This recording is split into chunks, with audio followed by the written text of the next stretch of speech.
Hello, good evening, and welcome to the FB4 Daily for this Thursday night. Wolverhampton Wanderers 1, Liverpool 2. Liverpool are now 22 wins from 23 in the Premier League. They're 16 points clear. They have a game in hand. They just keep finding ways to win. A cracking game of football tonight, let's be honest about it. Myself and Andy are going to be here talking about this. Usually this goes on for half an hour, but it's me and Andy, so anything could happen. He has told me, no, not an hour, not even an hour. He's lying. I know he's lying. But look, we'll see how it goes. The Reds, they're just unbelievable, aren't they? Here we go.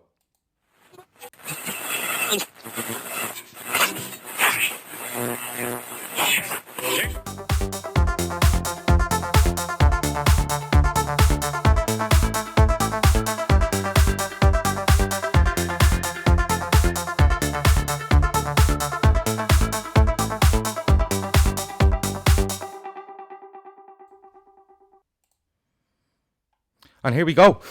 It's the FB4 Daily. Andy, it's another win. I asked you, was it decisive before we came on air? You said this is wrapped up ages ago. You also told me you couldn't believe that we won that game. Explain. Yeah, I'm just shaking, Gav. I was kind of going through my head thinking, how am I going to deal with not going unbeaten for the season there, parts of that game when the pressure was on. It kind of reminded me of Wolves against City over Christmas when you felt like they were going to score. You were telling me it was a lot more Liverpool were in it more than I'm saying. I don't know. I was shaking. I celebrated that winner like I haven't celebrated a goal in ages. Like, you know, even though it's wrapped up ages. Yeah, you just want to be winning every game as well. That's important now. And I was shaking. And I'm still shaking, and I celebrated that very angrily, and I haven't done that in ages because it's all been elation lately. It's all been like happy emotions and yay. And come here with your hands going mad because you're known for your hands going a little bit independent to your body. There's a lookalike out there, right, that does that, but no, yeah, I was going rasher, and yeah, I'm kind of feeling good. I feel like I got a bit of weight and stress off my shoulders. Feels good. Jeez, I'd love to get a bit of weight off me. Fuck's sake, I might go around to yoga and watch the match next week. Listen, before we go on, I'm going to get this out here early. If you're watching this on Periscope, please share it onto your timeline. If you're watching on YouTube, go and subscribe, hit the bell icon, you know, the usual carry on, subscribe, tell people about it. We did it, myself and Grizz done a show on Tuesday in London with the lads from 90 Minute Football and two guys from the Anfield Rap. It was a really good hour-long show. You'll find that on 90 Minute Football's YouTube channel. You'll also find it on our channel where we put our downloads. They let us have the audio. It was a brilliant hour, to be perfectly honest with you. The boys over there were really welcoming. Grizz drove me around London in his car, which was an experience. But listen, go and look at that, go and watch it, and let us know what you think. The comments are absolutely flying in. When it's me and Andy, people do realise that this could go anywhere, and it probably will. Just a couple of comments coming in. Next one's the big one, lads. Dylan says Shrewsbury, decent side. Kevin Sullivan says that was the hardest away game we'll have this season in the league, and he includes City in that for some reason. Barry says Alisson, what more can we say? He's the best signing from outside the Premier League ever. This team always finds a way, says Chris. Shinehead says woke the kids up and Bobby scored. Megan says there's something that the cop wants you to know. Get in, Redmen, what a win. Hard fought win tonight, says Carl. Expected just as much. These boys do not know how to lose. 3 more points closer to the Holy Grail. Andy, look, just going on the team, there was a lot of stuff going around earlier on about maybe Virgil van Dijk being out with I think it was a virus or something along them lines. He played. He goes with the same 11 that played at the weekend, doesn't he? He did. Yeah, he did. Yeah, exact same. Yeah. Were you surprised by that because there's only a 4-day turnaround, or was it a case of look, Shrewsbury won't affect most of these players? We have another week until we have to play West Ham, I think, next Wednesday. Did it surprise you? I think he's just looking at the gaps between a bunch of games as opposed to one after the other. Like, that's 4 days a decent gap when you think other teams are going to play on Tuesday and Wednesday. So, no, I wasn't surprised. The only place up for grabs there really is Ox's. I don't know where else the changes would be at the moment. Like, you know, the team don't look leggy or anything like that, so wasn't surprised. Heard the various rumours, but where they from? Any kind of credible source? I don't know. But either way. No. So, but Like, they go with that team. I was delighted that he kept a settled team. He didn't try and mix it up too much because we have that. I think it's a 6-day turnaround, isn't it? West Ham next Wednesday. The dates are, I'm all over it. It might be next Tuesday, actually. The 29th is in my head, and today is the 23rd, isn't it? So it could be 23rd today. Yeah, it could be next. And it could be next Wednesday. I'll be right. But we start the game okay. We get that early goal. We're delighted with that because you get that early goal that settles us down, and it probably opens up a bit more space for us. But Jordan Henderson, great ball by Trent. He does get his head in it. It hits his shoulder and goes in, but perfect start. Yeah, of course, yeah, definitely. I think we all knew it was going to be a difficult game. I wasn't sure how difficult. I didn't expect it to be as difficult. I didn't think we'd find it so difficult to cope with Adam and Moses. But we couldn't find. We didn't know what to do. It was like a cheap player out there. Do you know what I mean? Yeah. Yeah, it was like they were pressing the power up button or something every time they got him. That there was nothing you could do. Or they were hitting the R1 button like a light. Yeah. He was going outside. He was coming inside. He was leaving Robertson for dust, and then you were just praying that his final product was going to be shit. And it was for a while, and then he kind of picked out a few decent balls in. The floaty ones in, they're just so dangerous. Like once his body's in the box, it could land anywhere, and way more kind of accurate that they're going to fall. So I think once the energy bar kind of came down low with him, he was less potent. And once we changed the shape up and they got a bit more control, it wasn't as bad. But yeah, of course, the early goal, normally a settler, but it was a good 50-50 game in the first half, I thought. Yeah, no, listen, I'm not saying Liverpool were perfect in any way, but just getting the early goal, I thought, settled as well. Because, you see Wolves, in fairness, the Wolves crowd are really good. And the Wolves side... No, they're not. They are. They're loud, Andy. They're loud to get behind their side. Like you don't like them. I don't like it. I don't like some of the songs they have because they're just a rip-off of the stuff we have. But they do. They're loud to get behind their side. That they're very committed to their side. They are, Andy. They annoyed me when Ruben Neves went down and he gave it the universal sign for him, fucked. Yeah. And Liverpool gave up a very decent attack. I thought that was very... more sportsmanship than you should be entitled to in football. But he gave it that signal, so it looked like he could be seriously hurt. So the players put it out and didn't go on the attack now. And it was a fairly decent attack they were on, but man for man on the way in, and they put it out. And then when Liverpool went down a couple of times, there was a lot of bills and all that. So no. Oh yeah, no. Do you know what? You're right. Fuck them. So, but like it does knock a crowd a little bit, that early goal. That's what I'm trying to say. It's great for us that we're going 1-0 up. It may open the game for us a bit more, but it just quietens the crowd because the way this game is being built all week, Andy, is this is the one where Liverpool are gonna slip up. Do you know the kind of way? Yeah. I know. I felt a bit like that myself. Playing away to Leicester would have felt like that as well, because it's not just your general. The top teams aren't really performing. So you're not as worried going away to the top teams as much as you are teams that are kind of in form and doing damage. So yeah, I mean it's a great relief to get through that and to be still winning games.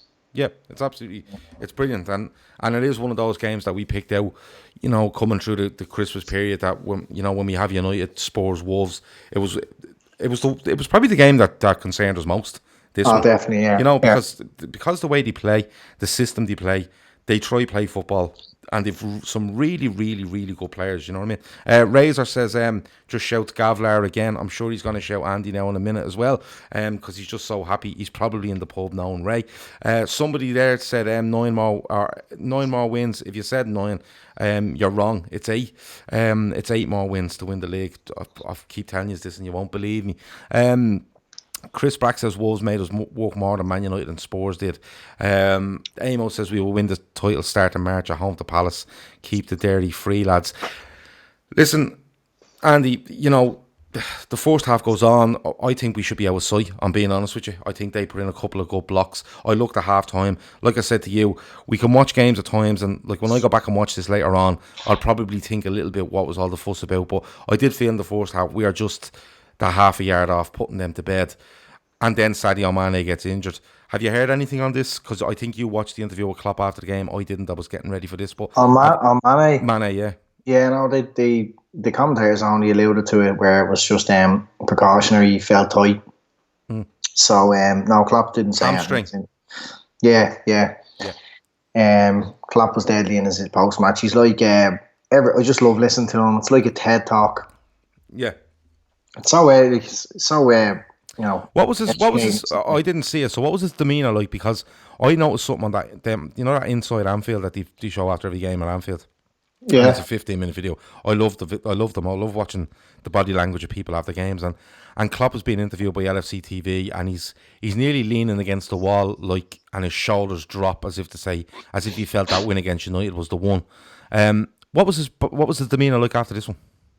No, he was very good. Like he was paying a lot of respect to Wolves and their manager and how they play football and how they go about football and how difficult Traore made it for them.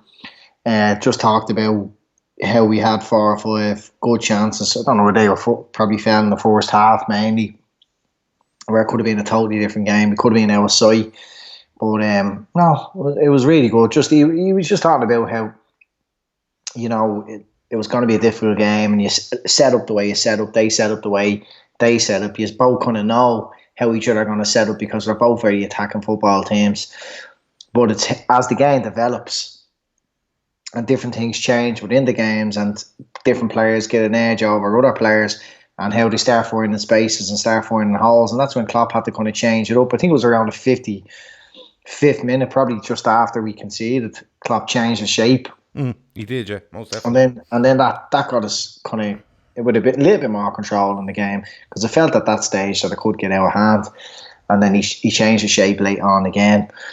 So those are the in-game management thing. And when he speaks, he's not just giving the usual buzzwords. It's like proper insight into how he's thinking and how he's very open, isn't he, about what he's talking about? A lot of people I don't want to go back to these, but Solskjaer when he's talking just looks like he's just not a manager. And he hasn't watched the game, and he hasn't even absorbed the game to the point where he can make some sort of, any sort of reaction to it. It's just basic bullshit, to be perfectly honest with you. Solskjaer, he shouldn't even be considered as a comparison here because no, but you know what I'm saying? Like when you look at something like that, he's not a manager of a football team. Solskjaer is just totally out of place. Right. So say for argument's sake, Ancelotti. Right, Ancelotti talks quite basic. He doesn't give much away. Yeah. Doesn't whereas Klopp will tell you we weren't happy with that, so we changed and we tried to do that, and he's very open, isn't he? Because I don't think he sees himself as a football genius. I don't think he sees himself as the man who's cracked football and how to play football, tactically or a system around like that. Not like the way Pep would be. Like Pep really fancies himself as someone who knows how to set up a team and play around the team and kill the other team with tactics. But it's Klopp who's not afraid to be open because other teams can't replicate what he's done. What he's done takes years, and it takes an awful lot of work on the training pitch and building relationships and trust and to motivate them players. It's not something other coaches can naturally do. He has a natural leadership quality about him, and then obviously things that he's learned over the years playing football at work and are effective that other managers aren't able to replicate. He can get players to do anything for him, and they trust him and they do what's awesome. So I think he's able to be open because he's not afraid of people trying to copycat him. Yeah, because it's not that easy. Yeah, Chris Brack says Klopp's quote on Mane was, we don't know exactly. He felt his hamstring. We have to wait. Dylan reckons Fabinho oozes class, comfortable and quality in everything he does. Amo makes a great point. By the time City play Spurs away, which is their next league game, Liverpool can be 22 points clear. West Ham away and Southampton at home. That's just outrageous, isn't it? And if you were to go 22 points, you could see Spurs doing something against City. City's head just could go completely, and it's over then. It's ridiculous. Kevin Sullivan says Klopp doesn't take us for fools. We can see the changes and we can see why. That's a very fair point. He doesn't. I don't think he talks to Liverpool fans like the clueless bunch that are just paying money to watch his team run around. Oh no, he's talking to the, he's talking to the media there. It's not just speaking to Liverpool fans. Like he has opportunities to speak to Liverpool fans in different ways, like whether it's interviews in official Liverpool capacity or on the TV channel or in magazines or articles or whatever, and it's kind of directly speaking to fans, like in the match day program and stuff. No, I just mean he's very open to people who are kind of seen as the enemy. No, because I listened to, I suppose, but like even I listened to Carragher's podcast with Gerrard, and Gerrard was saying that he'd call Klopp or he'd see Klopp at times and ask him about certain things he'd done, and he said he's come across people in the game that would kind of skate around an issue and kind of give you a little bit of information, where Klopp would sit down and tell Gerrard from start to finish what he's doing. And I think it's a confidence he has in himself to say, oh yeah, I'll tell you what I'm doing, but then I'll change it. And then I'll tweak it, and then I'll do something completely different. He's not afraid of saying, "Oh, we changed shape there, and we done this because of this." Worried that West Ham might hear that and do something to nullify it next week. Because if they do, he has another way around it. There's so many layers to him, and like you said, it's something that's built over years. Not only at Liverpool, I suppose, at Dortmund and Mainz before that, and as well as that, like he has the right people around him that are giving him insights, like the Pep Linders. Coming in and. Is it Peter Kravitz or whatever that other guy? I can never remember his name. But the likes of him going in, just throwing little things in and mixing it all up and going, that looks good. But look, he'd never be able to give away much in an interview anyway. But it's such attention to detail. Klopp recognises his weaknesses as a person, like we all have, and gets people in that are better equipped to handle different things. Yeah, and he has a lot of trust. Yeah, I know that's which then encourages trust in him. So he takes advice of all the people around the ground, any part, whether it's the coaches, the academy, to the people with the laptops in the offices, measuring everything. He takes everything on board, and there's attention to detail. We had a throw-in coach at one stage. That's the kind of the level we're talking about. And it's such a team effort, and everybody that's there, like, has such a sense of belonging. Like, even players that aren't getting minutes, they're there and they're ready if needed. Yeah, it's a complete togetherness. It really is. From everyone in the squad, everyone on the staff. It is a complete togetherness. We hope that Mane is all right. We hope it's a little thing where you just let it settle for a couple of days and it's fine. With a bit of luck, he's not going to be involved on Sunday, like I don't think most of these will. A couple of people have mentioned Salah. I think it's Jay Courtney has mentioned him. Barry has mentioned him, just about him being a bit selfish. Centurion says he's listened to the Tuesday Club, and he was understood where Phil was coming with regards to Salah, but he felt his decision making is deteriorating. We'll get to Salah in a little while when we get around to picking out players, I suppose, during the game. But it's half time. It's 1-0. I was quite happy with that. Wolves did step up in the second half, though, and in fairness to them, they got a goal through Raúl Jiménez. And Raúl Jiménez, to me, just looks someone that would absolutely be made to play in the Liverpool side. I'm going to put it out there. And it's a really good goal, Andy. You just have to hold your hands up and go, that's a good goal. Yeah, absolutely. He finds himself in acre space between two defenders, and it's probably an easy one to get on target, but he really tucks it away. And yeah, Jimenez, he's quality. Okay, what are you eating, Andy? An orange. I'm having withdrawals. When I'm doing. Is it an orange just out of the shop, or is it an orange out of one of these fancy shops you go to? A Vogue. It is a Vogue orange, is it? Yeah, it's real juicy. Right. Is there more juice in it? Is there a juice like spectrum that's on oranges, and this will be in the top echelons of this spectrum? You kind of know by the skin. Do you ever get that? No. It's just an orange. Yeah. No. All right, tell me, go on. No, it's smooth skin oranges. Right. And are they easy to peel? Because I can't stand an orange that fucking just won't peel. No, I normally just kind of go around the edges with a knife, like in 4 quadrants, and then just peel it off in quarters. Oh, you cut up the orange? No, I don't cut it. I just cut the skin. Oh, Yeah, right. and then peel it off, like, Is there a special tool for that, or is it just a straightforward? No, it's just a knife, and just with experience. All right. Yeah. Knife and a bit of experience. Yeah. All right, okay. Right. Yeah. You're making this sound like you went on a course. But fair enough. And is it a serrated knife? Obviously, it must be to cut through that skin, even though it's soft. No, very sharp knives here. I got in IKEA. Right. Okay. Cool. That's not serrated. It's the little one, you'd peel the spuds with and that. Ah, right. The little 1.5 inch jobby. Maybe a bit longer than 1.5 inch. Would it? Okay. Well, look, at least we know now that you're eating oranges, how you've eaten them, how you've prepared them and stuff like that. So, probably about 3.5 inches. Okay, no worries. Keith Plunkett says Jimenez's quality would be a great squad option, but probably needs to be playing regularly to perform. Thoughts on Traore, lads? Potential Klopp signing? He looked like he was trying to impress. The Klopp table asked that. I heard something during the week that Liverpool had inquired about him, and Wolves were talking 40 million plus security. Is he not the sort of player that you go absolutely still raw, in my opinion, in sense of his football intelligence? But with he's about 24, I would have thought. I would have said about that. But if he was 18 or 19 and you said he was raw, and I'd say maybe he can develop. For me, absolutely not. He's not near technical enough.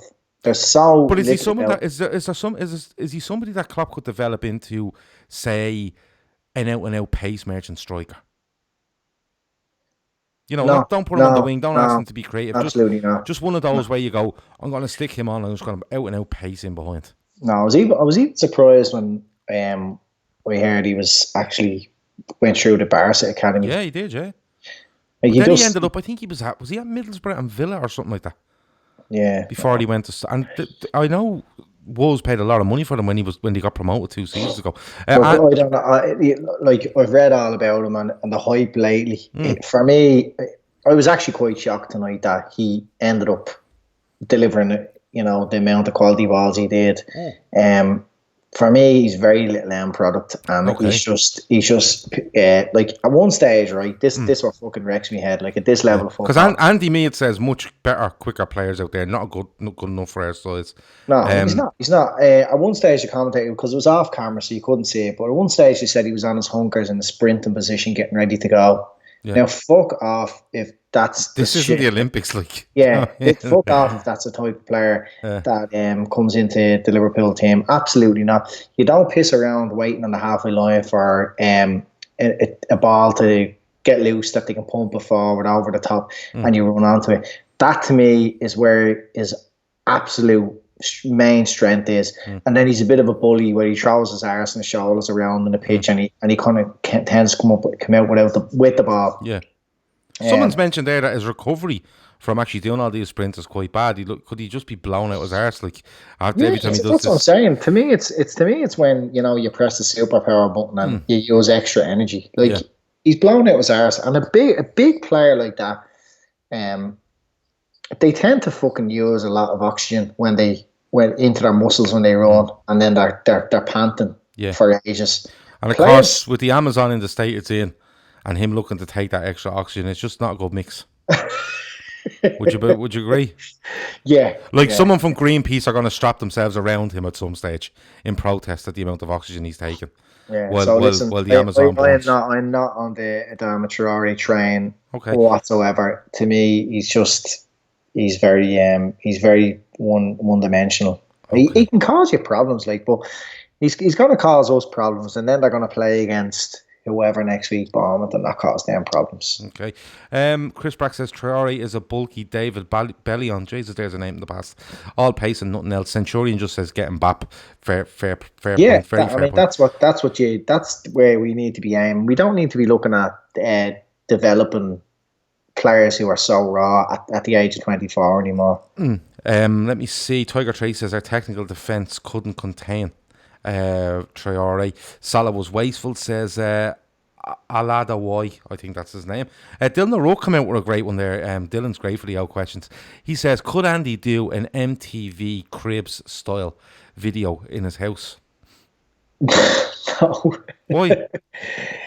Why would I do that? Tell them what you got during the week. The ring. Yeah, tell them what you got. The ring doorbell. Everyone has a ring doorbell. Yeah, but tell them what else you done. You Oh, yeah, installed the no. ring doorbell.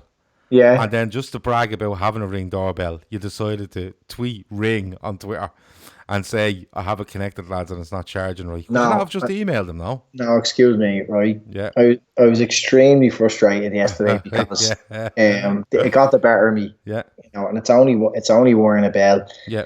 I was an electrician in a previous life, and I wore the bell, and couldn't figure out what the fuck the problem was. Mm-hmm.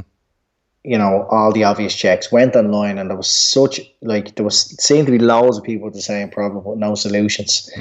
So I got annoyed, and actually, do you know what I did? I went onto Twitter to see if was anyone having the same problems, and then I seen how responsive their Twitter account was. Oh. And I says, I'll talk. And in fairness to them, they were back with me in minutes. And what was the problem? And we had, well, when you work, you can use the battery, and you have to take it off the bracket every few days or week. You can wire it to the mains. And you charge it inside the house, Yeah. or else you can put it into the transformer from your existing bell. Yeah, so it's just low voltage, so it has to be transformed. Yeah, it's supposed to work between 8 volts AC and 24 volts AC. And my trafo had 10 volts, and it wasn't charging. Right. And then it started charging during the night, and I couldn't fucking figure out why it was charging during the night. And then today it wasn't. Right. Is it all fixed now? Yeah, the problem is 90% resolved. Okay. All right. I know what I'm going to do tomorrow if it's not sorted. Okay. We'll ask for updates on that and the next time you're on. And just one last question on it. How many times have you sent your wife or child out to the front door to ring the bell while you sit in the back room on your app and to see if you can see them at the front door? Well, my little fella kept wanting to do that. That wasn't me. Yeah. Okay.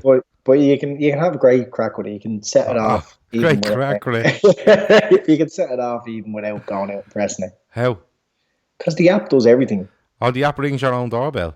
It's a wonderful piece of equipment. Okay. Sound like Brendan Rodgers. Yeah, it's a wonderful technician.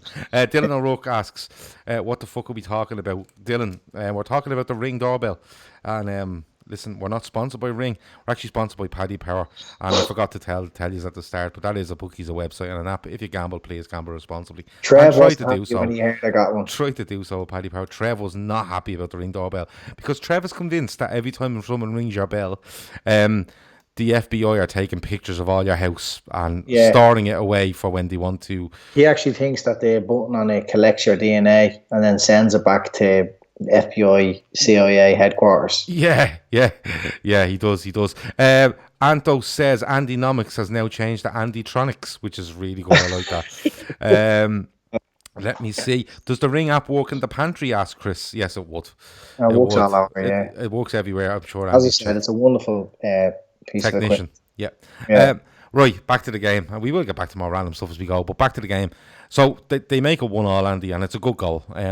They play it well around Gini. They get down the right-hand side, and like you said, Traore, surprisingly for you, puts a good ball in. It's a good goal by him, and it's a good header. Traore's on his bike, right? And, like, you know what his balls are like in? They're kind of like somebody has said to him, do you know what? You can't play the ball in with pace. You're not able to. You're not able to play football floaty with that at that pace. You haven't got the composure to get to the position at the byline and then fucking fizz a ball across. So he just thinks it. Yeah. And that's what I think a lot of limited players do in that situation. But it was very effective, and you can't hold it against him. He did that, and it dropped on Jimenez's head, and then he played 2 afterwards, which went over Trent's head. But they were very floaty. They should be a lot easier to defend than they were. Yeah. And he did that. He kind of did that twice then afterwards, which caused us a few problems. So yeah. But no, we done well, and in fairness to him, I think it was a cracking header. You couldn't blame. Van Dijk gets pulled out to the left hand side because of the run from Traore, the way they've played it in midfield. Robertson was done in the midfield. Robertson. I think Wijnaldum was a bit too. I suppose he goes into. he gets dragged in too easy. For me, you know, but it's one of those. Pele Jones says, "Get in, lads, unstoppable." Just had 180 in darts whilst watching the game. Jesus, he's had a good night. Yeah. He's had a good night. Oh, I heard a question on a podcast. We might get to it later. People might. We'll definitely answer later. But they were asking, what do you reckon is hardest, the 180 or a 9-dart finish in darts, a 147 in snooker, or a hole in one in golf? Now, don't answer it. We'll come back to it later. The people might answer it as well, right? I can take the answer to that. No, well, I know what you're going to say, so we get to it later. But Andy, the game to and fro's after that, you know, and we do look to change our shape, and we look to just mix it up a little bit, because I did feel Wolves were getting the hang of us, getting the hold of us, and I think a bit of that was down to Mane has to go out. Minamino's thrown in at the deep end, although we done quite well. Let's be honest about it. But the game ebbs and flows, and I'm not going to go into a mad detail thing about the game. You know, it ebbs and flows, and I was a bit like you. I was thinking, just don't lose. And it wasn't in league perspective. It was a case of just keep going unbeaten, just to see how far we can get. I've said it. I don't think we will go unbeaten in the season, but the longer it goes on, you never know. And we do change shape. And Bobby Firmino hasn't scored a goal at Anfield this season, but I think that's 10 league goals away from home. That's a phenomenal record. It's a brilliant finish. We get a little bit of luck because Salah, after doing well off the throw-in, it's a lovely dummy off the throw-in by Firmino to start it. After doing quite well, he takes a little bit too much out of it. He kind of loses it, and Henderson is on it like a light bang. Firmino's in, cuts in, scores. I was thinking, is he offside on the original angle? But when they show it back, he's well onside. Brilliant finish. And Firmino, he's starting to tick a little bit for me. He's starting to just up it a notch after notch after notch, particularly away from home in tough games. Brilliant finish. Yeah, he was excellent, I thought, tonight. He was just an extra man everywhere, as he usually is. He was popping up deep and in the middle of the park, and then, of course, such an important moment to the game. And then before that, he probably should have scored as well. But Salah there, trying to do it all on his own tonight. These players around him, like he had Ox there at one point where he could have shifted it. Ox would have had a kind of a clear strike on goal, and then Minamino there at one stage as well. But kind of lucky that the ball falls the way it does from Salah's solo effort, and then Henderson just has the quick thought to slide it inside to Bobby, and he's still allowed to do. He has to kind of push away from two players. And then smash and finish. I'd say that was one of those where when you've just missed an easier chance, you say to yourself, fuck this. If I get another chance, I'm scoring. Just welly, I'm just going to welly it in the goal. Yeah. He just looked up at the biggest hole in the goal. And said, that's where I'm putting and just burst it towards that hole. Yeah. It reminded me of the Southampton goal made on the season. You know, when he cuts in and he cuts across twice and then he puts it back in at the near post. It was similar to that, you know, where he's coming across defenders and puts her in the corner. It reminded me a little bit of that, but it was a really, really good goal. And you know what? I'm going to say I think we just about deserved it. On the balance of play, I think we just about deserved it. But a few people here I mentioned, like Glennar says, watching Alisson is extremely satisfying. Andy, there was a conversation, I'd say, going back about 6 weeks ago with regards to, it was around the time, it was around Christmas, the team of the decade and you're this and that. And we were all talking and people were asking about Pepe Reina and stuff like that. And I was asked, would you have Pepe Reina in his pomp or Alisson, what you're seeing now? And I kind of went towards Reina, thinking from his time from 2005 to 2010. It's a longer sample size and stuff. Yeah. But I'm going to be honest, Andy, in the last 6 to 8 weeks, Alisson Becker, for me, has stood out. And when I watch him and how he plays, he is the best goalkeeper I've seen play for Liverpool. I'm going to put it out there because he makes everything look so fucking easy. His positioning, his handling, his decision-making, everything about him. Like Shawnee said was in the WhatsApp group earlier, I don't think we're making enough of how good this fella is. Do you think that's true? Or do you think... because he's a goalkeeper, he probably doesn't get the plaudits he deserves. Like, he's Virgil van Dijk in goal. He's playing top level football at an elite level, if that makes any sense. He's above and beyond his fellow professionals. Like, saved 33 of his last 32 shots Yeah. But he didn't save 34 now. 33 of his last 32. You can't do that. You're just saving balls that weren't even being shot at you. That's how good he is. I don't think even you appreciate how good he is. He's able to do that. Virgil van Dijk's able to do that. He's able to do them numbers. So they're playing a level above their fellow professionals who are at top level, you know. It's world class. You know, if anyone wants to know a proper definition of a world class footballer, you just have to look at how Virgil van Dijk is playing the game at the moment and how Alisson is playing the game at the moment. Streets and streets ahead of his fellow professionals. And for me, it's an easy choice between him and Reina. I mean, look, I loved Reina, but he was still just amongst 5 or 6 goalkeepers in the world at the time. But right now, I don't think you'll swap Alisson for anyone. There's nobody to touch him. Like, everybody else just looks way more vulnerable. When you look at the hair at United, he looks like he's on the wane. Now, I don't know whether that's down to Harry Maguire and all his mates being absolute arseholes in front of him. And you look at Kepa at Chelsea, who 2 weeks after we signed Alisson, I think they signed him and topped their 65 with 72. You know, you look at Neuer. I don't know he's past his best, but I think there's been doubts around him, and there's probably a couple more to throw in there. But it's just when you see Alisson, do you ever see when a shot goes towards goal and you think, I hope he catches that, or I hope that doesn't fumble, and everything just sticks to him. Yeah, that's crazy. Ones that are in the corner and you think, I hope he gets a hand to that or a finger to it. He's catching the fucking things. Yeah, you know, it's like he's living 2 seconds ahead of all of us. Yeah, you know? I think that's when players are playing at that elite level. When we had Suarez, he was like a fly. You know, you can never catch a fly unless you move your hand really slowly. Everything must happen in slow motion. Yeah. For a fly, and I think that's what happens when players are playing at that level. That when the ball's coming at him, it looks on telly like this is going to be difficult for a goalkeeper. If it bounces in front of him, if it fizzes. But he already has his feet in the right position, and he's on his toes, and he's ready to move whatever way the ball moves in the air. And then he doesn't just, obviously sometimes he parries it away, but he makes sure it's away from the danger. And then he can grab the ball outside of his kind of, you know, outside of his body and bring it back to his body. And it's just confidence as well. He's found himself in a team with such a good atmosphere, like such a good environment for a player to come into, and he's just fed off that now. And he's stand out. Like we've quite a few players in the squad like that. We've never had so many top quality players, but he would definitely be considered part of our spine. That kind of or elite. Like to lose. Yeah, you don't like to lose. Look, I know Adrian came in, he done a brilliant job and all that, but he's not someone you'd want to lose for a whole season. You'd certainly miss him. And him and Van Dijk, I think, are like that, you know. Avo says his beard even made a save tonight. Dylan calls him Pritt Stick Hands. Given the slump in De Gea, Alisson is number 1, says Maverick. Let me see. Tiger Tracy says, lads, the Bobby christening video. What did you make of that, Andy? I loved that. Yeah?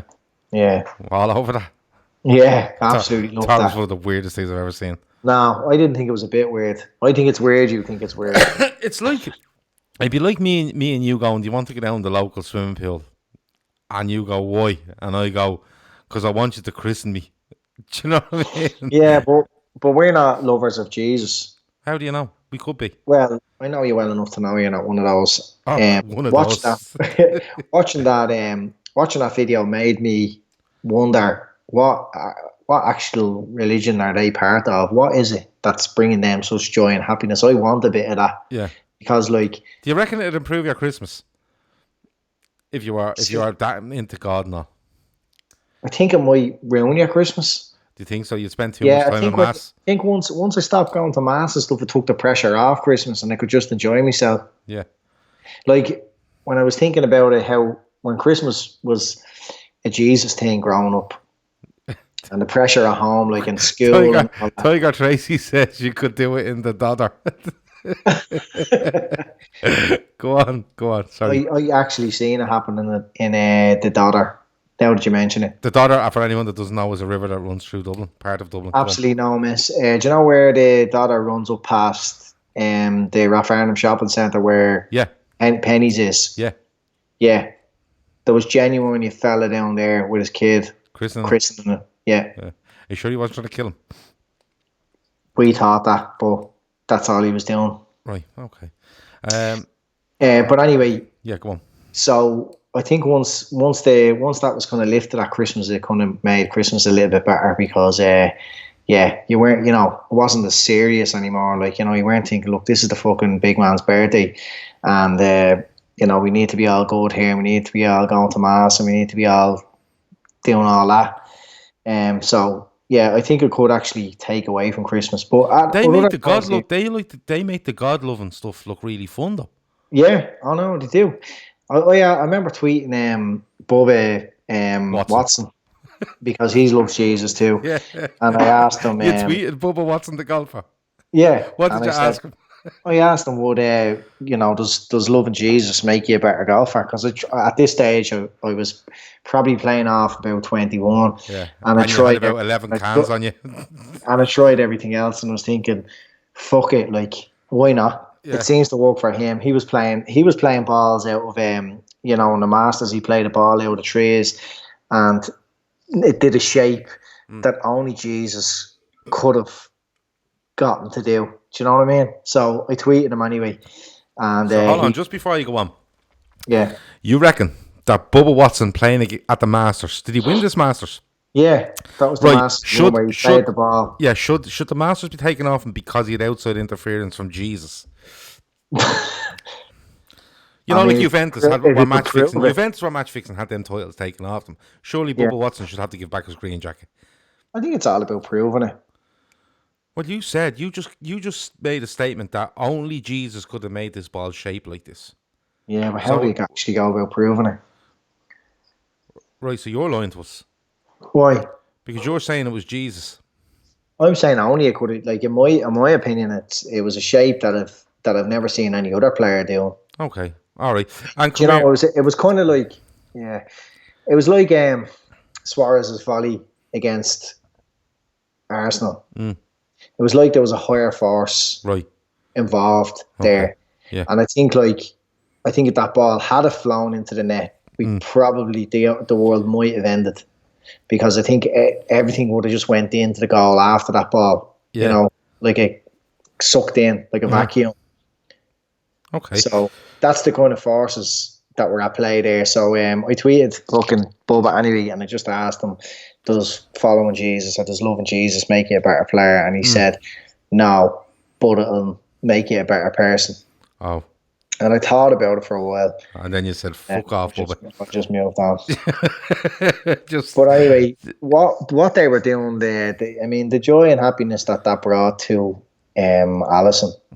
I mean, I want a bit of that. Okay. Well, we'll try to get you in the next time. Yeah. If we get Coutinho back and he wants to be baptised again because he's born again because he's back at Liverpool, sure, I'm sure if we can get a swimming pool, Alisson, FIRMINO, down to Crumlin Bats. Yeah, and just launch Coutinho in there while you're on the side crying. There's loads of things here. Dylan says if you dip your head in the Grand Canal Dock, you come out with an extra eye. Let me see. Robbo was very leggy tonight, felt Maverick. He did look a bit, in fairness to you. Chris Brack says Bubba Watson was getting inside info. He'd have to admit help from Jesus, otherwise he's denying he believes in the big man. Great point. Yeah. Great point. If we accuse him of him being Jesus, helping him win the Masters, and he says no, so don't be so stupid, he's denying Jesus. Yeah. So yeah, deadly. Go for it. Right. We won the game, Andy. You said that. Joe O'Reilly says Gavin, Andy, two legends. He doesn't usually get to comment live. He obviously must be working at this time. But listen, Joe O'Reilly. Yeah. No, it's not that Joe O'Reilly. Stop it. Okay. Stop it. Stop it. But if you want to comment, Joe, by all means comment. And I won't be so bad to you like Andy has just been. But we win the game, Andy. It's 16 points clear now. It's a game in hand, which is against West Ham, and everything being equal, we're going to bash them twice in the next 3 weeks. It's a huge. I know you're saying it's over ages, and that's fine. I'm convinced the league is over. You know, I can't see us not winning enough points to win it. I said it on the show we done the other day in London that I'd be very surprised if you don't top 100 points. But you were in London at a show, were you? I was in London doing that. Yeah, you never mentioned it. No, I didn't. I have not. I don't like to go on about where I've been and stuff like that, simply because I don't have a doorbell like yours, so people would know I'm out, and they wouldn't be able to see me gaff when people ring. You know, the kind of way, like the postman. But it's. I find myself, Andy, and I don't know if you're doing this, and I'm not really an obsessive person over things, but I keep finding myself checking our fixtures, right? Constantly checking our fixtures, constantly checking how many points we have, and I know how many points we have. Checking when the games are, when this team plays.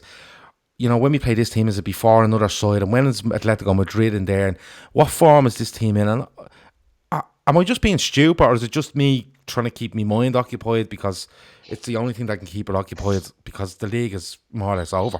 Am I going a bit mad, Andy, is what I'm trying to ask you? I don't know. It's probably the first time in a long time I haven't been obsessed over fixtures. I'm just kind of, I'm just like taking every game, you know. You're not concerned anymore. Like, I feel like they're just going to win every game. It's kind of, you're taking it for granted a little bit that they're going to win every game. And then of course, like, oh yeah, fuck, we're playing Wolves this week. That could be tricky. But here we are. So no, like, yeah, each to their own. To me, well, I'm going to keep doing what I'm doing. Like, I was always the type that, you know, when we were shit, I'd be looking at fixtures and I'd be seeing where the point's going to come from. Like, where, because I used to always look at this 2 point per game, 2 points per game average. 2.5 points to win you the league, 2 to get top 2 to get you a Champions League place, right? Yeah. And I used to be always saying, right, we've kind of averaged on, you know, a 1.5 at the last few games. Where are we going to make up that difference now? And you'd be looking at fixtures. I'd be looking at 10 fixtures. What's the max points there? What's the minimum? What do you realistically think we're going to get? But what's the fucking point now? Because next 5 games, 15 points. That's kind of the way it is. It's mad. Like Retro says, beat West Ham 70 points. That's incredible. You know, I was looking at our next 7 games, including Wolves, which are all very, very, very winnable. And I thought 21 plus 64, which we were on before tonight, isn't that right? Yeah. And I was saying that's 85 points, and I think we'd have 9 games left. You know, it's unbelievable. It's unbelievable. What are we pouring, Gav? It's just cans of Coors Light, mate. Came across them in the boot of the car, believe it or not. Gomouth says, which is Keith. Keith, how are you, my man? Keith says, this game tonight made him realise why Milner is so often brought on in the 60th minute. Great point. Yeah. Great point. He's an option there that just, I always find, for sub, whether you're winning or losing after 65, 70. I always find that. Andy, man of the match. Gomez or Henderson. You have to pick one, Andy. Henderson. Yeah. Henderson? Yeah, I'd agree with you. Yeah. I'd agree with you. I thought he was brilliant. He gets a goal, he gets an assist, but overall I thought he was brilliant in midfield. On top of that, I thought Genie was okay. I thought Ox was poor. When you have an okay and a poor playing beside you, you have to be nearly playing on your skin. And I thought Henderson was that good tonight. So I'd absolutely agree with you. Andy, back to the question earlier. 147, hole in one, 9-dart finish. Which is the hardest? In order of easiest to hardest, it's hole in one. Easiest, yeah. 9-dart finish, and then 147, because pretty much anyone can get an hole in one, a fluky hole in one. Yeah. Have you ever had a hole in one in golf? No, only in pitch and putt. Okay. And but you know what I've had in golf? I've had loads of balls in the hole from 130 yards out, 150 yards out. Yeah. You know, from middle of a fairway or even from fucking trouble. So you can get a ball towards the hole and it'll fall in, or actually a lot of ladies in golf get hole in ones, and it's because the ball travels over so much of the green surface area. They tend to send balls in a bit lower or something, and cover loads of the green surface area, and then it just fucking hits the flag and drops in the hole. So you can really get a fluky hole in one. A 9-dart finish is obviously really, really difficult, but I think anyone that's ever thrown a dart can potentially get a 180. So okay, doing it a few times is going to be a bit harder, but there's only a handful of people in the world who are capable of ever getting a 147. You know, there's plenty of professional golfers who are professional snooker players who can't get near it. So there you go. Rasby says hole in one is the hardest for him. It's very rare compared to the other two. I don't know about that. I think I definitely think there's been less 147s than there has been 9-darters, and less 9-darters than there has been hole in ones. You think about it. You play golf. How often you get notification from How Do I Do that's been a hole in one in your club? Yeah. You know, and these are yesterday. These are granddads or L women, and they're getting hole in ones. Yeah. There's nobody sending fucking 15 blacks into the back of the fucking pocket, is there? No.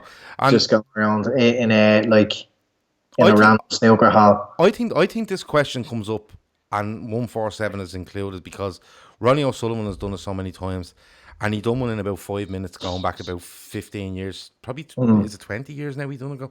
But he made it look just scandalously easy, like. Yeah. But when you ask him about these sort of things, he says, "I know I have the skill. It's actually concentration, because if you take your concentration off, you'll still pot the ball, but." Potting the ball is obviously essential in it, but it's positioning when you're playing snooker, known angles, known spin, known things. There's so many different variants in it. Whereas, as you said, if you can throw a fucking dart at a small little red spot, 6 times, 8 times, or whatever it is, and it's usually 2 180s, and then it's treble 20, treble 90, and double 12, isn't it? It goes along them lines somewhere. But it's hole in one isn't the 147 or the 9-dart finish. Like, I mean, in golf, that's probably like a 58 or a 56 or something ridiculous like that. Yeah. No, it's just one of those. So I think we're agreed. 147 the hardest 9-darter after that hole in one last. Yeah. Someone said beating Liverpool is harder than them all. Yeah, is right. So there you go. I just wanted to ask you, Gary Neville seemed to be very upset at Anfield at the weekend. There's a lot of videos coming up around Gary Neville and Rio Ferdinand. Mostly Gary Neville saying that he guarantees Salah will leave and United will win a title before Liverpool do. And Rio Ferdinand is just, I don't know, he just keeps digging a hole. He was on BT last night after United defeat, and I don't know what he was talking about. Are you still? Has game was on Sky. Yeah, has it worn off the giddiness watching what's going on there, and what them two and more making idiots of themselves week on week? Has the giddiness over that worn off, and you just kind of go whatever, or do you still get great enjoyment out of it? I'm a bit disappointed that they're not in much more denial. They're in a lot of denial, Andy. It's just the way they're shaping it. No, well, Neville said that ages ago about Liverpool not winning the title, and I remember he said at the start of the season, Andy. Yeah, it was just a good bit of fucking flexing and all that, right? And he was Dixon 87 says Ince has said Liverpool aren't a great side. What? When did he say that? Dixon will have to tell me. He just said Ince said Liverpool aren't a great side. Embarrassing, really. He'll have to. Ince was on tonight. Well, that's what he's saying. So I'll have to get Dixon to follow up with that. But go on. I'd love to know what the context is there. That has to be. Anyway, but when I seen United finished 2-0, and I fucking legged it in for the final whistle. Yeah. They were losing 2-0, and watched Old Trafford spill out, and then I was thinking, oh fuck, I wish this was on Sky, because you go back to the studio and there'd be way more rage. Yeah. Than Rio Ferdinand kind of just sitting there and being a boring cunt, basically. Yeah, and Peter Crouch just laughing at him. Yeah, he was just saying, they're shit bait, that's all I could take from it. But you want to be going back to the Sky studio where Neville's sitting there and he's absolutely raging, because he's so torn. He can't slag Solskjaer. He can't say too much about different elements of the club, but he'll say this and he'll say that, and Because he wants a job at that club. Yeah, you find that to distract away from actually, just a point blank admitting that fucking muck.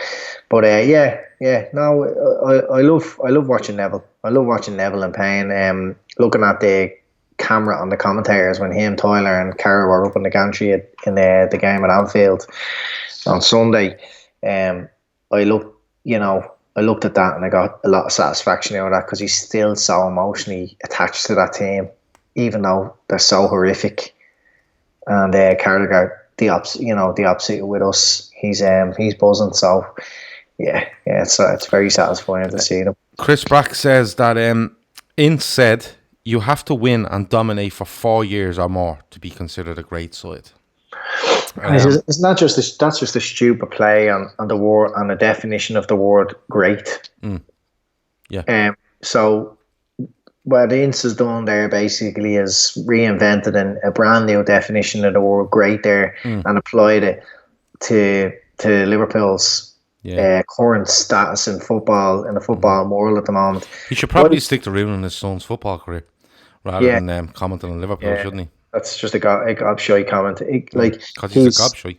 Yeah. Liverpool, of course, they're a great side. They're dominating probably the top league in the world at the moment, and they're dominating in Europe. So they're currently a great side. In 4 years' time, if you look back, and they've won 4 leagues, and they've won 4 European Cups, you're going to need to make up new words. Yeah, you're going to have to. Yeah. You are. You really are. Dylan asked, did you see Carragher and Keane go at it last week? I did, and I thought Keane made a show of himself. For a man that likes to speak bluntly and honestly, I don't think he was doing so. Because, and I'll tell you what it is, I don't think he is overly enamoured by Ole Gunnar Solskjaer. But if they start admitting this, that he's not the man and he's this, that, and the other, they see themselves falling into the dilemma and the situation that Liverpool were in from the early 90s, and they are in complete denial over this. So, you know the way they say the first stage of recovery is admitting something and stuff like that. They are afraid to do that because it opens them up to the fact that we are actually in the absolute shit here. And he kind of contradicts himself by going on about United from top to bottom and then saying Ole Gunnar Solskjaer needs time. Ole Gunnar Solskjaer is not a football manager. That is it. He was brought in on a romantic notion.